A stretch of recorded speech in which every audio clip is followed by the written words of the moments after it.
আসসালামু আলাইকুম। আমরা এখন সিলেটের শ্রীপুর চা বাগানে এসেছি। এই পাশে হচ্ছে আমাদের বাংলাদেশ, তার ঠিক অপোজিট সাইডে হচ্ছে ইন্ডিয়ার আসাম রাজ্য, শ্রীপুর, এই জিনিসগুলা। এই পাশ থেকে পাহাড়টা দেখতে আসলে এত সুন্দর, মানে এত মনোমুগ্ধকর একটা পরিবেশ, সেটা আপনারা না দেখলে বুঝবেন না।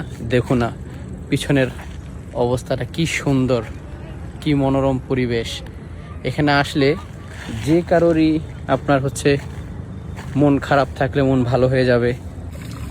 পাহাড় থেকে নেমে আসা ঝর্ণা, ঝিরি ঝর্ণা, ছোট ঝর্ণা বলে এগুলাকে। এটা এই যে চা বাগানের ভিতর দিয়ে যাচ্ছে। আমরা এখন যে পাহাড়ের উপরে উঠতেছি, এটা পাহাড় বলতে চা বাগান পাহাড়ের উপরই। ওই পাশে ঠিক অপোজিট সাইডে হচ্ছে ইন্ডিয়ার পাহাড়গুলা। ছোট ছোটোভাবে এখানে ঝর্ণা দেখা যাচ্ছে। ওই পাশে ক্যামেরাতে আপনারা দেখছেন কিনা কি জানি, একবারে ছোট ছোটোভাবে ঝর্ণা দেখা যাচ্ছে। যদিও এটা অনেক বড় ঝর্ণা, দূরে থাকার কারণে অনেক ছোট দেখা যাচ্ছে। আসলে জিনিসটা মুখে বলে প্রকাশ করার মতো না।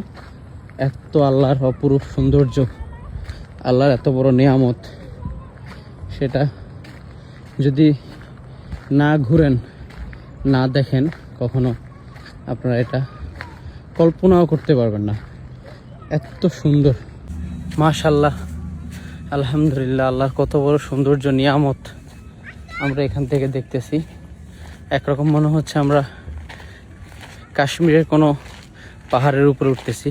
কাশ্মীর যেরকম সবুজ সৌন্দর্য থাকে একটা সিজনে, দেখে মনে হচ্ছে ওইরকমই। আল্লাহ আমাদের সবাইকে আল্লাহর অপরূপ সৌন্দর্য দেখার জন্য তৌফিক দান করুক, যেন আমরা সবাই আল্লাহর নিয়ামত শুকরিয়া আদায় করতে পারি। আসসালামু আলাইকুম।